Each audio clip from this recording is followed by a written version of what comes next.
Assalamualaikum warahmatullahi wabarakatuh. Selamat datang di channel Prediksi Fisika. Pada kesempatan kali ini saya akan melanjutkan lagi pembahasan kita untuk soal literasi sains dari PPASPD SMP DIJ tahun 2025. Nah, sebelumnya sudah ada 3 video. Nah, video ini adalah video terakhir pada bagian fisikanya. Jadi nanti kita simak bersama-sama untuk video yang terakhir ini untuk pembahasan PPASPD DIY untuk paket yang pertama. Untuk itu kita mulai dari nomor 32, nanti ada kurang lebih 6 nomor yang akan kita selesaikan. Untuk itu jangan lupa klik like, subscribe, dan share ke teman-teman supaya bisa belajar dari channel Prediksi Fisika ini. Oke, lanjut. Nomor 32 ini ada nanya transmisi listrik jarak jauh. Nah, mentransmisikan listriknya ini adalah menggunakan ada prinsip namanya trafo. Jadi di sini kita menggunakan prinsip trafo. Nah, di sini ada sebuah generator ya. Nah, di dalam generator itu nanti ada sebuah trafo, ada lilitan primer dan ada lilitan sekunder. Nah, di sini generator ini menghasilkan ya tegangan ini 10.000. Nah, ini 10.000 volt dan dayanya adalah 150 MW atau setara dengan 150 juta watt.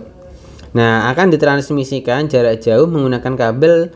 Nah, terus nanti di sini prinsip transmisinya tegangannya akan dinaikkan dari 10.000 menjadi 500.000 volt. Nah, berarti di sini jadi masukannya, jadi primer ya, dipahami dulu ya. Jadi primer ya. Nah, di bagian primer itu adalah bagian masukan. Nah, di masukan. Terus sekunder ya itu adalah bagian keluaran. Di bagian keluaran. Gitu ya. Nah, di sini masukannya adalah 10.000 volt. Berarti ini masuknya namanya VP. Nah, di VP-nya adalah atau tegangan primernya adalah 10.000 volt. Terus dinaikkan menjadi 500.000. Jadi apa ini? Ini namanya VS. Nah, di V sekundernya adalah 500.000 volt.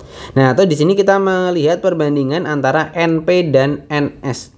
Nah, kita tahu persamaan trafo ini ya. Di VP dibanding dengan VS sama dengan apa? NP. N itu jumlah lilitan ya. Nah, NP itu jumlah lilitan.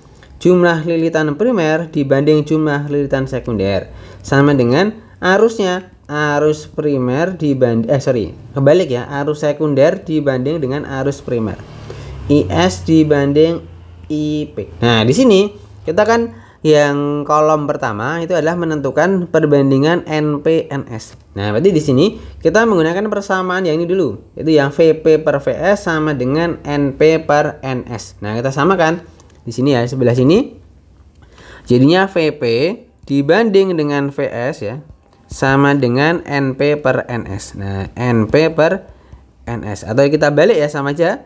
Jadinya apa? NP per NS sama dengan VP per VS. Nah, terus kita masukkan nilainya. Nah, VP tadi berapa? Nah, VP tadi ya udah kita tulis ya ini ya. VP-nya yaitu 10.000 sorry. VS-nya adalah ini yaitu 500.000. Maka kita bandingkan yaitu 10.000 dibanding sama berapa tadi? 500.000. Nah, di per 500.000. Udah kita sederhanakan ya. Ini kan nolnya ada 4, kita coret 4.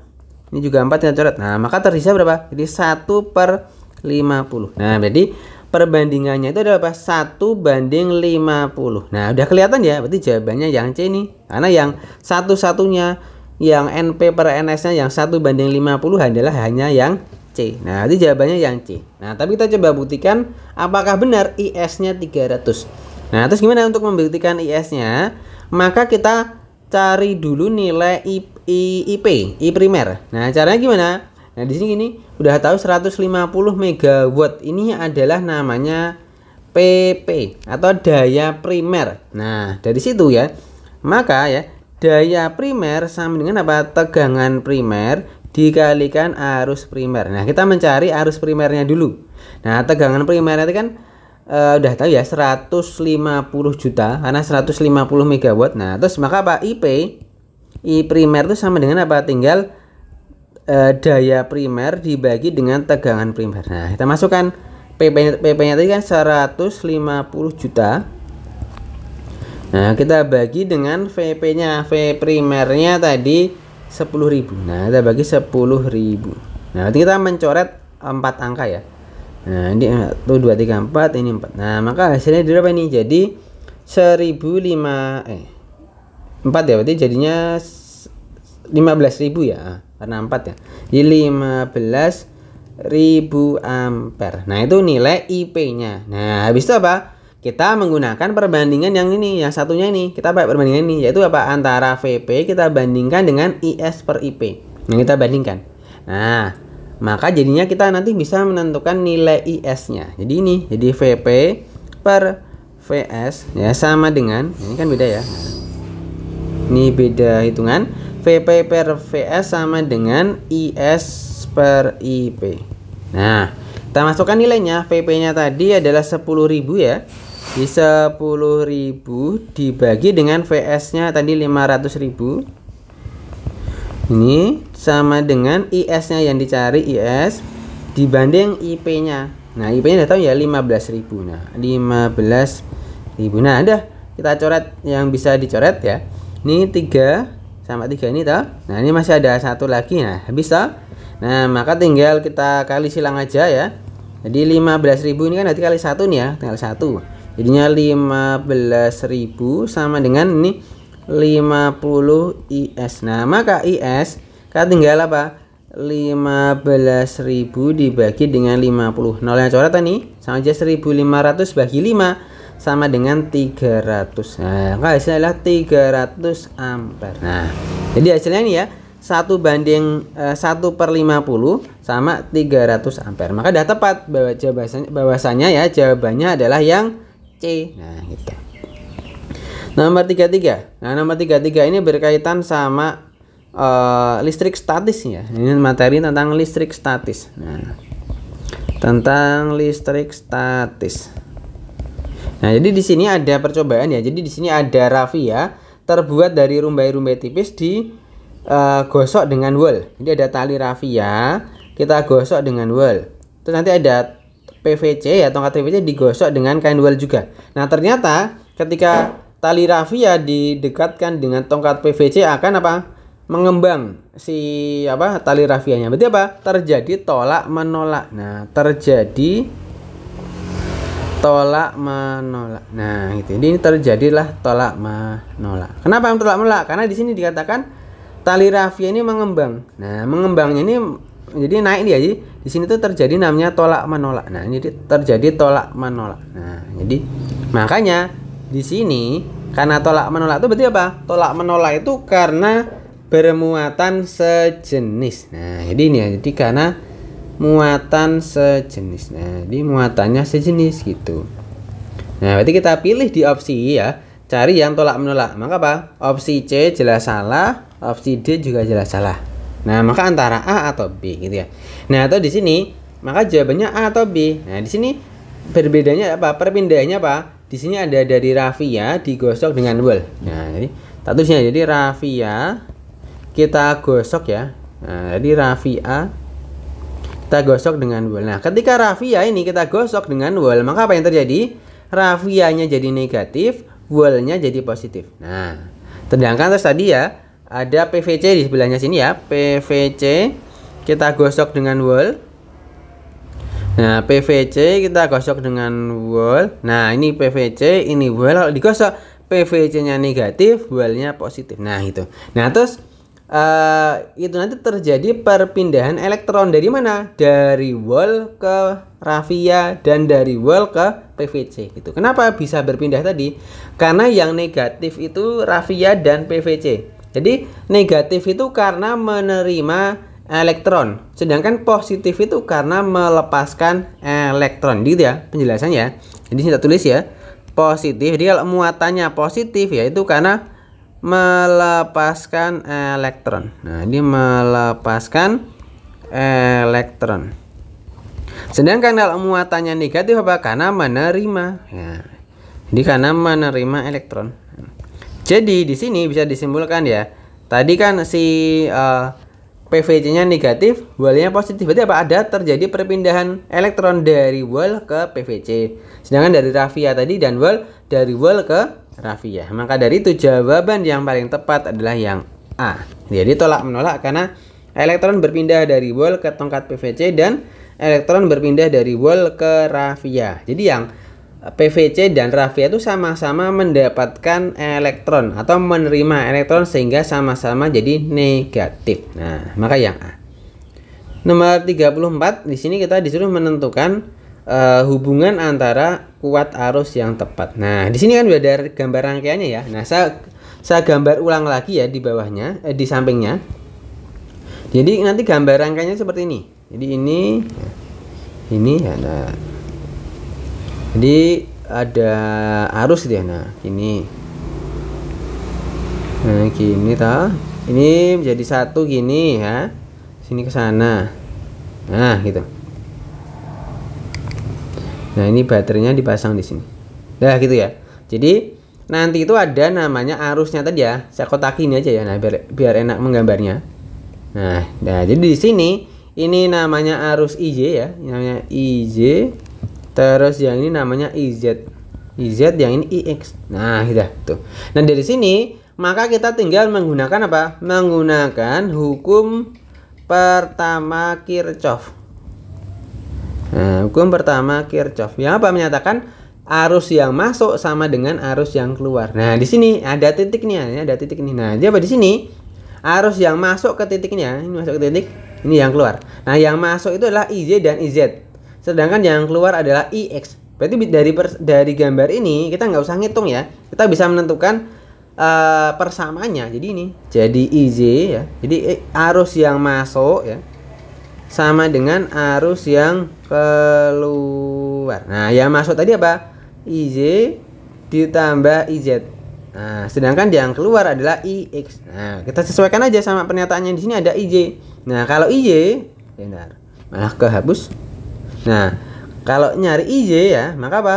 IZ-nya tinggal pindah ruas, maka jadi IX dikurangi IZ. Nah, itu. Dah, maka jawabannya ini toh. Jadi jawabannya yang IY sama dengan IX min IZ. Nah, maka jawabannya adalah yang A. Gitu ya. Jadi kita nggak usah menentukan besarnya arus berapa, nggak usah. Kita tinggal menentukan hubungannya tadi ya, pakai hukum kedua Kirchhoff. Kalau arus yang masuk, jadi arus yang masuk sama dengan arus yang keluar tadi. Nah, jadi digambarkan seperti ini tadi, gitu. Oke, kita lanjutkan. Nomor 35. Nah, nomor 35 ini berkaitan sama namanya ini energi listrik ya. Ini jadi menghitung energi listrik. Nah, jadi di sini listrik itu pada dihasilkan menggunakan kincir angin. Tapi ternyata di sini kincir anginnya itu tidak terawat sehingga rusak. Nah, seandainya di sini apa? Seandainya nih ya. Seandainya ya kincir angin itu memiliki kapasitas 2 kW. Ini adalah P. Nah, jadi dayanya, jadi satu kincir angin itu dayanya adalah 2000 kW. Dinyalakan selama 24 jam dalam waktu 1 hari. Nah, terus dalam 1 bulan maka kan ada 30 hari. Nah, kalau 1 kWh-nya adalah Rp1.400, nah maka nanti itu membayar berapa? Nah, itu nanti sama aja penghematan yang dilakukan ya. Karena kita menggantikannya dari listrik PLN kita ubah menjadi listrik dari kincir angin. Jadi seandainya kincir anginnya tadi masih ada, maka kita nggak usah bayar ke PLN sebesar berapa. Itu jadi yang ditanyakan adalah seperti itu. Nah, dari sini maka untuk menentukan ya besarnya biaya listriknya, ini apa? Yang pertama adalah kita tentukan dulu energi listriknya berapa. Nah, ini energi ya. Jadi energi listrik itu kan satuannya lambangnya W. Nah, rumusnya itu apa? Tinggal W sama dengan dayanya dikalikan waktu. Nah, ini tinggal P kali T. Nah, kita cek dulu dalam 1 hari. Nah, dalam 1 hari.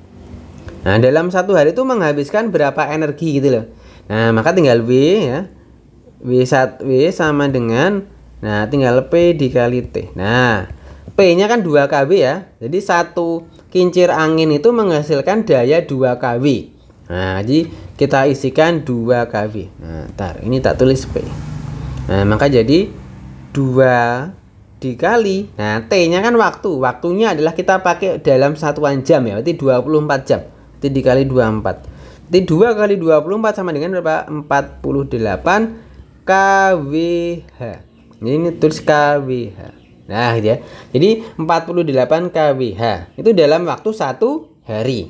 Terus habis itu apa? Kita hitung dalam 1 bulan. Nah, anggaplah 1 bulan itu adalah 30 hari.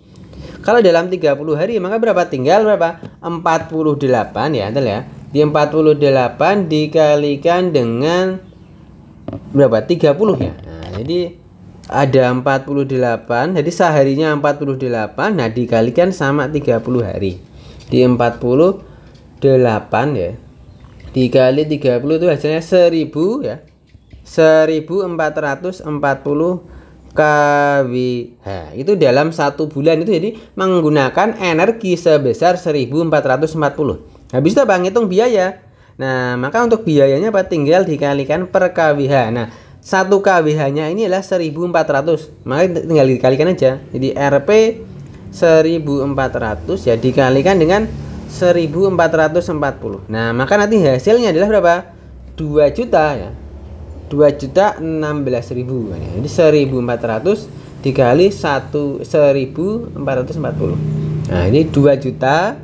Ya, hasilnya adalah 2.016.000. Nah, maka membayarnya adalah sebesar tersebut nilai ini. Nah, jadi itu ya.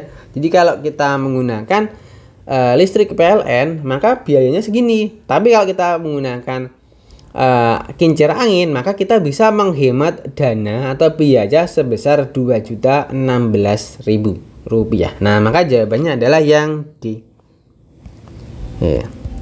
Terus nomor 36. Nah, 36 ini tentang peredaran bulan. Nah, di sini ada posisi-posisi bulan. Nah, kita amati dulu ya. Di dalam 1 bulan itu kita genapkan selama 30 hari. Nah, di sini nanti kita disuruh menentukan penampakan bulan di hari keempat sama di hari ke-8. Nah, kita jabarkan dulu ya. Jadi yang hari ini yang gambar 1 ini ya, di posisi 1 ini adalah saat ini baru hari pertama. Berarti ini adalah hari pertama. Ini hari ke-1. Nah, ini hari pertama ya. Ini hari pertama. Sedangkan yang posisi 15 ini adalah ini hari ke-15. Jadi ini hari ke-15. Nah, terus yang posisi 3 ini tinggal separuhnya lagi ya. Berarti ini apa? Ke berapa? Ke 7,5 ya. 7,5. Terus yang ini berarti berapa ini? Berarti ini ke 22,5 ya. Nah, ini 22,5. Ini berarti ke 22,5. Ini hari ke-22,5. Nah, yang ditanya adalah hari keempat. Nah, di hari keempat itu berarti kan kurang lebih ya. Nanti kalau 7,5 dibagi 2 itu kan 3 lebih ya. Nah, 7,5 kita bagi 2 itu kan 3, sekian. Nah, maka nanti posisi hari keempat itu di sini. Nah, ini adalah posisi hari keempat. Sedangkan hari ke-8 nanti kurang lebih di sini. Nah, ini ada hari ke-8. Nah, terus di sini jadi posisi 3 ini kan bulannya separuh. Jadi ini bulannya separuh. Jadi ini bulan separuh. Nah, sedangkan hari keempat itu kan baru menuju separuh. Berarti belum separuh. Tapi kalau di hari ke-8 itu sudah melebihi separuh. Nah, tinggal kita cek dari opsinya tadi. Yang A ini, nah yang A ini yang gambar pertama ini apa? Ini kan belum ada separuh ya. Berarti ini masih betul ini hari keempat. Ini betul ya, ini hari keempat. Terus yang ini, yang posisi yang ini kalau menurut saya ini melebihi ya ini ya. Ini pas ya, pas di tengah ya ini ya. Kalau ini kan pas di tengah. Berarti ini pas di 7,5. Berarti ini salah. Kenapa? Karena ini tadi yang ditanya adalah hari ke-8 dan hari ke-4 dan hari ke-8. Maka bukan yang A. Terus yang B ini jelas salah ya, karena ini melebihi semua, ini kan melebihi semua ini. Nah, ini juga sama, juga salah, juga salah. Maka yang betul adalah yang D kalau menurut saya. Jadi yang D ini kan melebihi ini melebihi separuh. Maka ini adalah hari ke-8. Terus ini belum ada separuh. Maka ini adalah hari ke-4. Nah, gitu ya. Jadi jawabannya yang paling tepat adalah yang D. Ya, maka yang D gitu. Terus terakhir ya nomor 38. Nah, 38 ini materinya ya, ini tentang asam basa. Asam dan basa. Nah, di sini ada namanya pH air. Nah, pH air itu paling aman atau normal itu di antara 6 sampai 8. Nah, sedangkan di sini ada hasil pengukuran. Kalau di atas 8 berarti basa ya. Jadi kalau gitu ya, kalau di atas 8 itu basa, kalau di bawah 6 berarti asam nih ya. Ada pernyataannya. Jadi kalau kurang dari 6 berarti asam. Tetapi kalau pH lebih besar dari kisaran normal maka basa. Nah, kita cek di sini. Yang Winongo ini adalah 7,39. Berarti ini masuk normal. Masih normal karena di antara 6 sampai 8. Jadi 6 sampai 8 itu adalah normal. Nah, dia terus di bawah 6 ya. Jadi kurang dari 6 ya. Nah, itu adalah asam. Sedangkan kalau lebih dari 8 itu itu basa. Nah, jadi gitu ya. Jadi perbandingannya seperti itu. Jadi kalau lebih dari 8 itu basa. Ya, ini basa. Nah, gitu. Nah, ini 5,97 di Gajah Wong berarti ini asam. Karena di bawah 6. Sedangkan ini COD 7,05 berarti ini normal. Nah, normal. Terus ini bedok ini juga normal. Nah, karena masih 6,83. Nah, dari sini kita cek pernyataan yang tepat. Sungai Gajah Wong cenderung memiliki jumlah ikan yang banyak atau mengalami peningkatan. Gajah Wong tadi asam. Nah, sedangkan kalau asam ya ada ketentuan ya.